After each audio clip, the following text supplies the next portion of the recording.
E aí, qual é o seu propósito? Você já pensou seriamente nisso?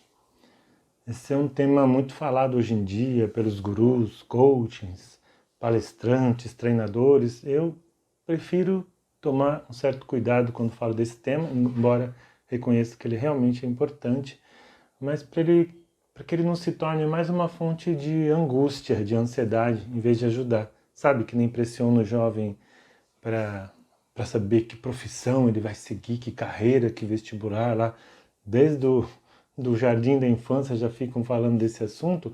Também a questão do propósito, que deve ser um elemento de florescimento, de crescimento, de felicidade, se torna uma angústia se você fala, mas você já descobriu o seu propósito? Você não sabe o seu propósito? E essa angústia vai de tal forma que as pessoas começam a ficar presas fáceis de vendedores de soluções fáceis, sabe? Aquela coisa de descubra o seu propósito em 2 sessões ou em um fim de semana.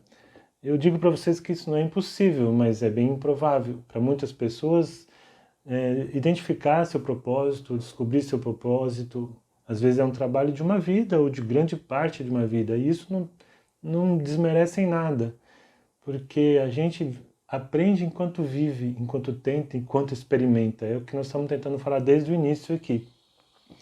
Mas, sim, é um tema importante e a ciência já comprovou que as pessoas que conseguem viver por um propósito, elas são mais felizes, são mais determinadas, elas tendem menos a cair em processos de tristeza muito prolongada, elas renovam as energias, esperanças, têm garra, têm uma visão em perspectiva das coisas, porque elas têm um propósito, algo que elas buscam e que nada ou poucas coisas abalam fortemente, porque ela tem aquilo como seu norte, vai, digamos assim. Bom, mas o que é propósito? A gente costuma confundir muito. Por exemplo, confunde esse propósito com felicidade. Ah, meu propósito é ser feliz. Então isso deveria ser o propósito de todos, né? Não precisaria nem mais perguntar, porque quem não quer ser feliz? Mas não é essa a questão. A gente já vai ver daqui a pouco.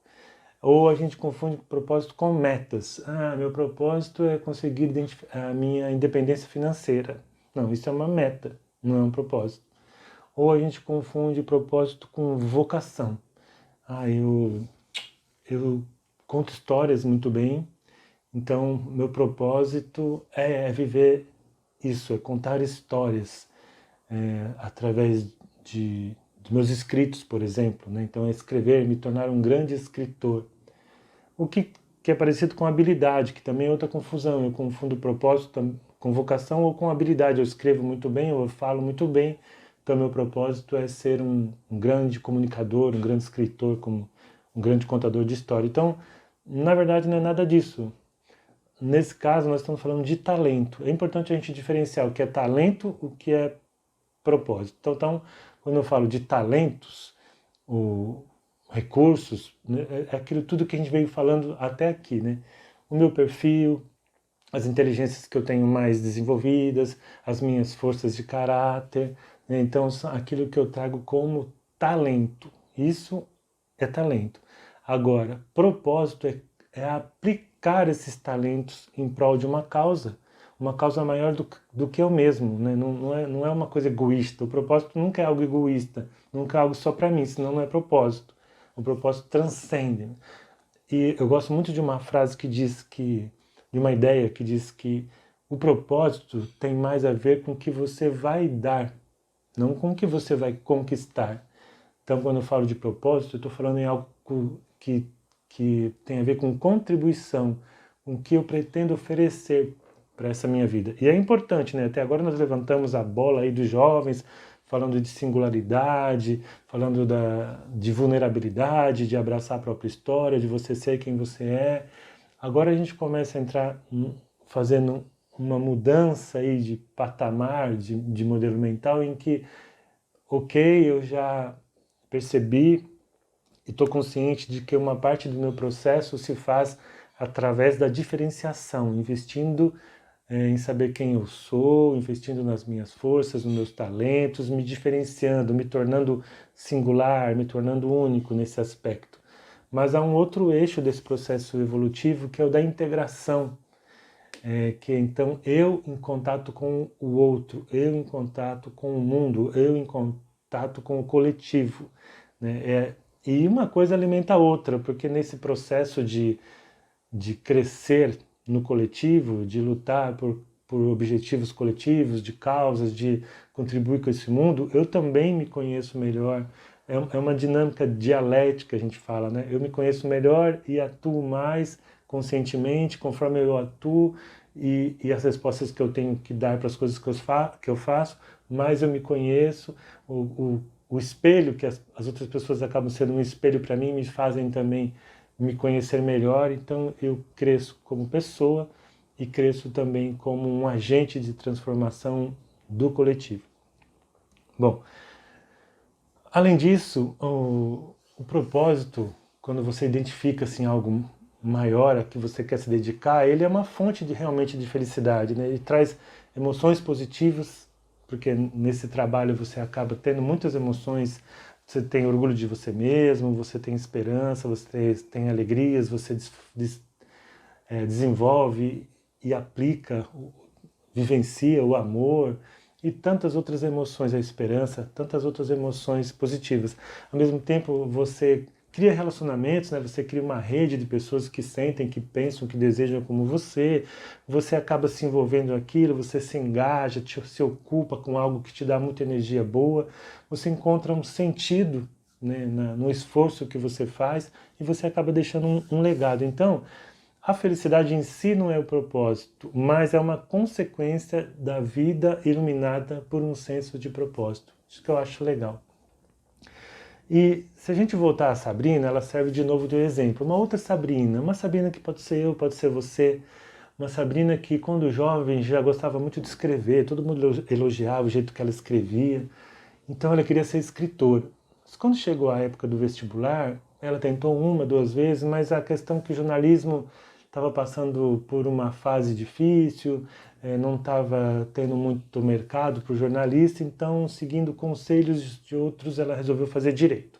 Fez direito, com dificuldade, passou, na segunda tentativa passou na OAB, com o tempo passou a ser estagiária numa grande empresa, depois foi efetivada nessa grande empresa como ali na área do direito. Quando ela poderia até se tornar advogada da empresa, ela viu que ela não estava sendo feliz e resolveu largar tudo e foi embora, foi para o exterior. Foi morar em outro país, lá ela fez faxina, lá ela trabalhou em serviço burocrático e, na verdade, ela ainda está numa busca, né? Eu gosto de contar essas histórias porque elas não têm um final feliz, clássico, de tudo se resolveu, porque a vida real não é assim. Ela ainda está numa busca. Ela sente saudade de casa, sente saudade da família, ela está trabalhando, ela está se sustentando, isso, ela está aprendendo muita coisa, então ela está caminhando, ela está experimentando, tentando encontrar seu propósito. Dia desse eu a encontrei e a gente conversou e eu perguntei, bom, então, como é que está essa questão que te incomodava tanto do sentido da vida, do propósito? E ela falou, bom, eu acho que eu estou na área de direito, estou me sustentando com isso, mas o que eu quero mesmo é ser escritora, meu propósito é ser escritora.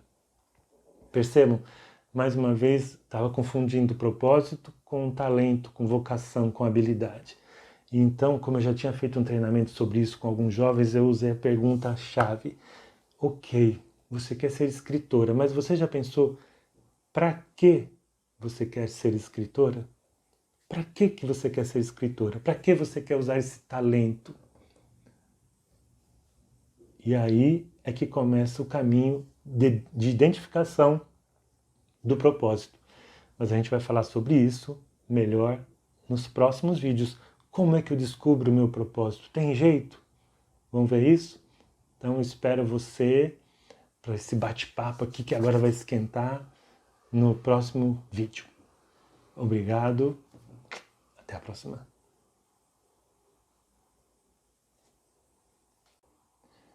Olá! Vamos continuar a nossa conversa sobre propósito.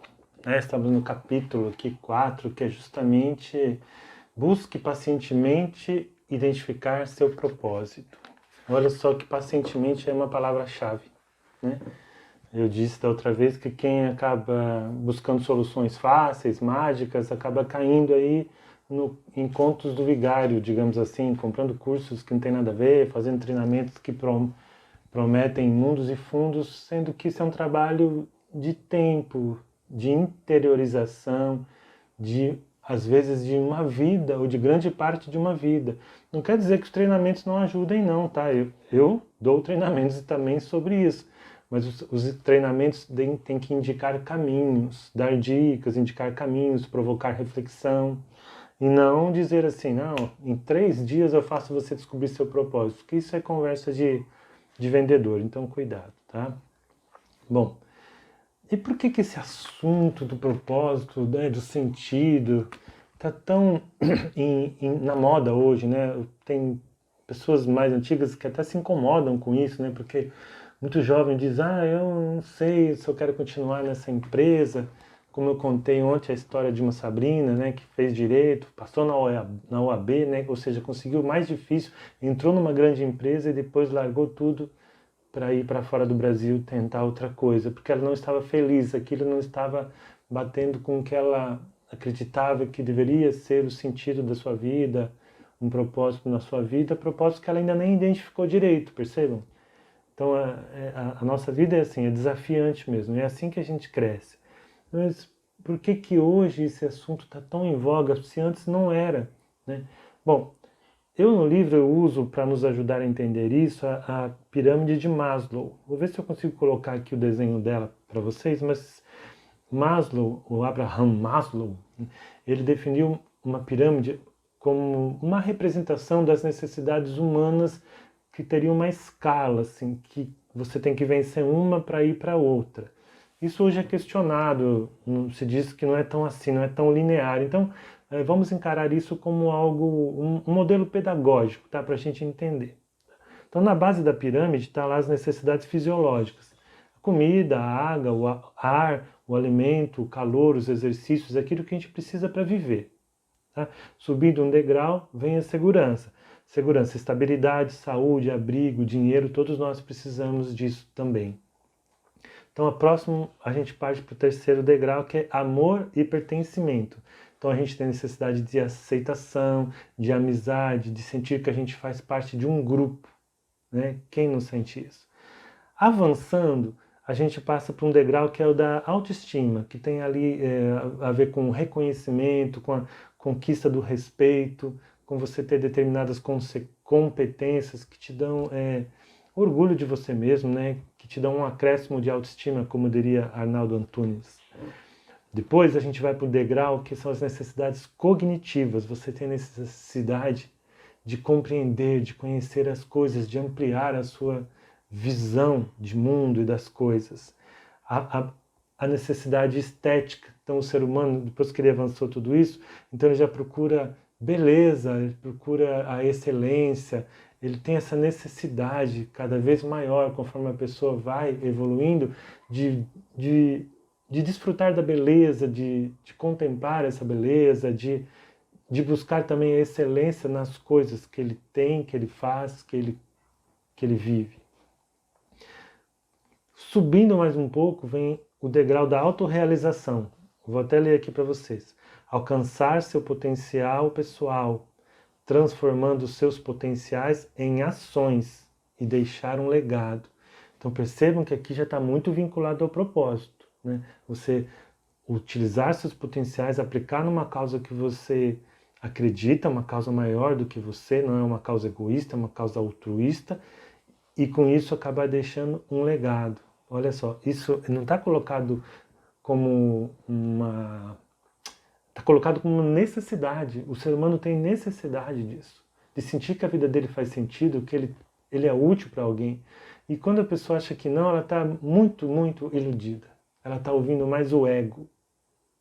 Mas a gente vai falar do ego. E por fim, lá em último, nessa pirâmide estendida, o Maslow colocou a autotranscendência. Ajudar os outros, ir além dos próprios interesses, ligar-se a causa maior do que si mesmo. Então é quando isso atinge já um estado mesmo, né, que você não faz só mais por um grupo, mas você já pensa assim pela humanidade, esse sentimento de que estamos todos conectados, de que a gente tem que buscar o bem de todos. Bom, e por que eu disse que o pessoal antigo não se preocupava, ou antes não se falava tanto em propósito? Já existia, mas por que o seu avô, sua avó, às vezes até seus pais já não falavam tanto disso? Percebam que, não sei a história de vocês, mas a história da minha família, meus avós, meus bisavós, meus avós, eles lutaram grande parte da vida dele pela sobrevivência. Eles mal avançaram os primeiros degraus dessa pirâmide. Então lá, as necessidades fisiológicas, segurança, amor e pertencimento, então eles tinham a família, conseguiam chegar ali, às vezes, na autoestima. A cognitiva já ficava prejudicada, porque muitos dos nossos avós, bisavós, não estudaram ou fizeram só o primário, né? Em condições bem mais complicadas, não tinham acesso à informação como nós. Então, com isso, eles acabavam não desenvolvendo também seu senso estético, muito menos se autorrealizando, não havia espaço para isso, tinha que se ganhar o pão de cada dia. Por isso, muitos, hoje, quando ouve um jovem falando, eu não vou ficar porque eu não vejo sentido nisso, não está batendo com os meus valores, eles não entendem, porque na vida deles eles tinham que lutar pelo pão, eles pegavam o que tinha, né? Depois eu vou dizer que às vezes a gente hoje também tem que pegar o que tem, porque a necessidade continua e tem hora que a gente recua nisso, né? Coletivamente também, o mundo entra em crise, por exemplo, a gente volta lá para a base da pirâmide, tem que lutar pelas nossas necessidades mais básicas e as do propósito, da autorrealização, ficam meio que em stand-by. Mas com a evolução e da humanidade, das sociedades, hoje cada vez mais pessoas estão buscando, estão chegando no alto da pirâmide, já têm as suas necessidades básicas satisfeitas e hoje buscam algo mais, algo que dê sentido à sua vida. Bom, eu tinha dito que às vezes a pessoa se ilude, né? E aí ela não consegue chegar, ou ela acha que já chegou, e no entanto ela não está se dedicando a uma causa maior do que si, do que ela mesma, ela só está sendo muito egoísta. E por quê? Porque ela está ouvindo o ego. É interessante porque o ego ele é útil, sabe? Ele nos ajuda a lidar com esse mundo tridimensional e lidar com os outros egos, né? Tem hora que ele te defende, o ego, né? Quando alguém está tentando tirar vantagem de cima de você, tá? O ego te alerta, né? Só que, às vezes, ele exagera, né? E aí você parte para a agressão, ou você se fecha para o mundo, se torna uma pessoa muito amarga.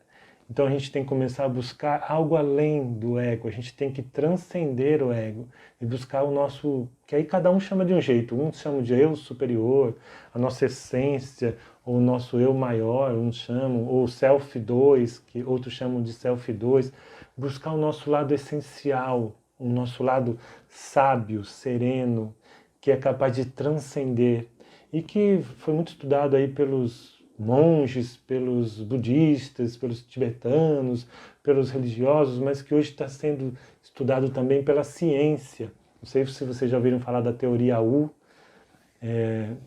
do Otto Scharmer, do Peter Singer. Eles são cientistas do MIT e de outras universidades famosas que hoje estudam, por exemplo, a meditação, que é uma das formas de você buscar esse seu eu sábio, né? Esse self 2, vamos dizer assim. Então, sobre isso nós vamos falar no próximo vídeo, tá? Porque uma das maneiras de você buscar o seu propósito é você estar em contato com com essa sua essência. E para isso você tem que calar um pouco o ego. O ego, ele é barraqueiro, ele é barulhento. Então, imagine um carro onde tem o piloto e o copiloto. O ego tem que ser seu copiloto. Ele te aponta os perigos, te alerta, mas quem tem que estar na direção, quem tem que estar buscando o norte, indicando o caminho, é o seu self, a sua essência, o seu eu superior, o seu eu maior. Vamos falar sobre isso no próximo vídeo, porque o assunto é profundo e aqui a gente está dando uma pincelada, mas vale a pena um vídeo só para isso, tá bom? Então, espero que você goste, que você comente e compartilhe. Eu não tenho pedido isso, mas você me ajuda muito fazendo isso, tá bom? Tchau. Olá pessoal, vamos para o último vídeo sobre o tema propósito, tá bom? É só uma pincelada, né? Porque esse é um tema que a gente gasta às vezes 1, 2 dias em treinamento propondo exercícios, dinâmicas, leituras, estudos de caso, filmes, para as pessoas saírem dali com insights, ideias, inspiração, para continuarem elaborando isso internamente no trabalho paciente de tentar identificar o seu propósito. Então, de novo, repito, cuidado com as soluções mágicas, tá bom? Aqui a gente está dando só uma pincelada para você se interessar, ler o livro ou pesquisar, fazer o que você quiser, se aprofundar aí do seu jeito. Bom, não tem como definir o propósito se você não se conhecer. O autoconhecimento vai estar na base de tudo, sempre, tá bom? E aqui a gente vai falar de dois caminhos que agem concomitantemente, ou seja, juntos, um e outro. O primeiro é o caminho racional. Então, a gente já tem falado alguma coisa sobre isso. Você se observar quais são os seus talentos. Como que eu sei quais são os meus talentos? Eu tenho que me observar. Aquilo que eu faço muito bem, recorrentemente. Sempre que eu faço aquilo muito bem, eu tenho facilidade para fazer aquilo, eu gosto de fazer aquilo, eu perco a noção do tempo, perco a vontade de comer quando eu estou fazendo aquilo, as pessoas me elogiam por causa daquilo. Então aí mora seu talento, seus talentos.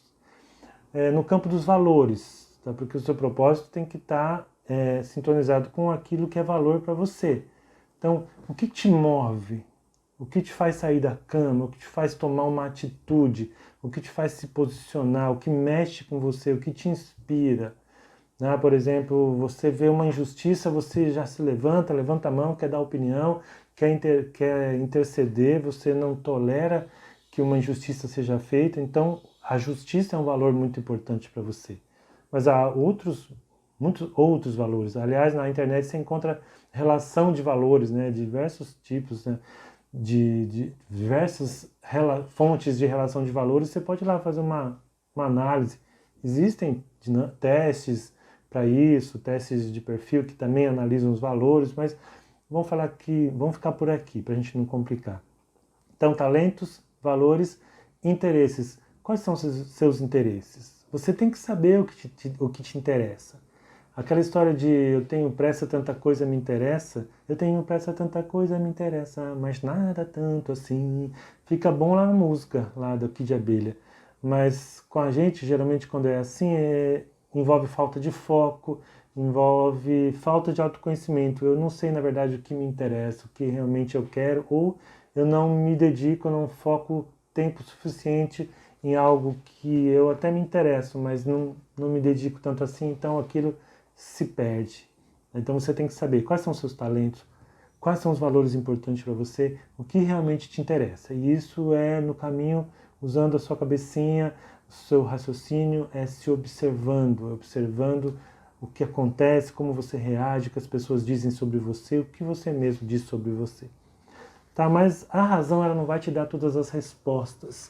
Como diz aqui na página 95, você vai ter que aprender a acionar a mente intuitiva. Aquela que ela vai além do instinto, da inteligência, ela utiliza a intuição, que reúne todas essas dimensões, a do instinto, a da inteligência e a da intuição, que é uma espécie de conexão transcendente que o seu cérebro faz, sua mente, sua alma, como você quiser, e que te ajuda a você chegar numa conclusão quando você pensou tantas vezes, como dizia Einstein, pensou e não chegou a conclusão nenhuma. Aí de repente você para de pensar, vai dar uma caminhada e você chega na conclusão que você queria. Tá? E como é que eu aciono essa mente intuitiva para entrar em contato com a fonte? Que fonte? A fonte que é você mesmo, o seu eu superior, seu self, seu eu maior, sua essência, como nós dissemos lá atrás. Aquele que deve te dar a resposta nesse mundo VUCA, nessa muvuca, como diz minha amiga Paulinha, nessa bagunça que está o mundo. Você procurar a resposta lá fora é meio que enlouquecedor. Para muitas situações, você vai ter que encontrar a resposta aqui dentro.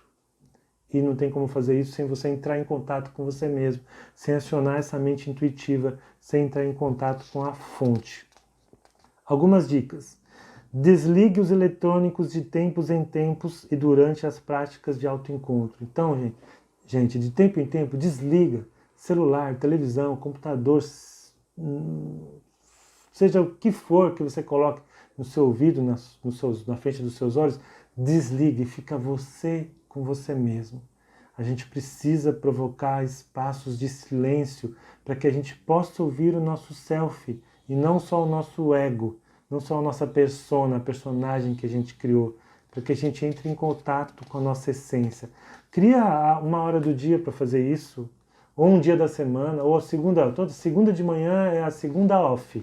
Então você vai ficar em off, por exemplo, tá? Experimenta. Pratique meditação sistematicamente. Eu não vou te ensinar a meditar, nem é minha praia, mas você encontra muitas informações sobre isso na internet. Mas o que é importante aqui, o que os cientistas, não é os religiosos, os místicos, os cientistas dizem, a meditação, olha, ela ajuda, a meditação regular, ela aumenta a densidade da massa cinzenta do cérebro, melhora o aprendizado e a memória, ajuda no controle emocional, potencializa a empatia e a compaixão, reduz o medo, o estresse, a ansiedade e muito mais. São cientistas falando. Procura lá na Netflix, você tem Netflix? Tem alguns documentários sobre meditação, é seríssimo isso, muito importante, mas tem que ser sistemático. Escolhe uma hora do dia e medita. Se você não consegue muito, faz 1 minuto, 2, 3, 5 minutos por dia. Depois você aumenta. Pratique a presença, ou mindfulness, ou a atenção plena que a gente fala, que é faça exercício do tipo, eu vou comer, então o que eu vou fazer enquanto eu como? Eu vou comer comendo. Eu vou almoçar, eu vou me concentrar no que eu estou comendo. Eu vou sentir o cheiro, a textura daquilo que eu estou comendo, a temperatura, como bate na minha língua, nos meus lábios, nos meus dentes. Eu estou caminhando, então eu vou prestar atenção no movimento das minhas pernas, nos cheiros que estão vindo, no barulho das folhas, no barulho em volta. Eu vou estar ali presente. Quantas vezes você está ali, mas não está ali? O importante aqui, né, você tem que estar... Você não pode estar... por exemplo, estou falando com a sua mãe, mas estou ouvindo uma palestra no celular. Então você não está presente. Isso é importante, isso aumenta o seu tempo de resposta. Você se torna menos reativo, porque você pensa mais antes de agir, você fica mais sábio, mais prudente, que é uma força de caráter, como vocês devem lembrar. Contemple mais. A gente perdeu o hábito de contemplar. Muito por causa dos eletrônicos, hoje você vê tudo pela tela. É legal, você mora perto da praia, que nem eu, vai para frente do mar, senta e observa as ondas indo e vindo, uma tartaruguinha que põe a cabeça para fora lá no mar, as pessoas que passam, o barulho, o cheiro do sal no ar. É no campo, as árvores, o verde, os pássaros. É na rua, na praça, observa as pessoas, o movimento, a vida se desenrolando. A contemplação também gera insights. O próprio Einstein usava muito a meditação e a contemplação para tirar suas conclusões. Leia o seu corpo, aprenda a ler seu corpo, ele te dá sinais dos caminhos que você deve seguir. Pratique atividade física, que além dela fazer muito bem para o seu cérebro e para o seu corpo, você, concentrado ali naquela atividade física, libera a mente às vezes para ter insights também. Experimente trabalhos manuais, o trabalho manual tem esse mesmo poder, você fazer coisas com as mãos, é terapêutico e a sua mente divaga e às vezes tem ideias nesse momento. Escreva para você mesmo. Manter um diário é super importante, é super interessante, é enriquecedor. Isso aí eu falo, é verdade. Todos que escrevem diário me dizem isso. Eu já fiz isso uma época. É uma grande fonte de autoconhecimento e de insights. Quando você está escrevendo, vem as ideias. E faça trabalho voluntário. Às vezes o que te falta é a alegria dos outros, como diz um amigo meu. Ok, você está aqui no alto já da pirâmide buscando o seu propósito, mas tem gente que está lá na base da pirâmide buscando o que comer ainda. Então, quem sabe, ajudando o seu próximo, você não consiga entrar em contato mais íntimo com a sua essência maior, mais sábia, e te venham ideias, e isso te coloque em contato com o sentido da vida, te coloque em contato com o seu propósito. Fazer o bem é muito bom e faz bem também. Tenta isso daí. Vê de novo o vídeo, porque eu falei tudo muito rapidinho. Pensa bem sobre isso e a gente conversa na próxima edição.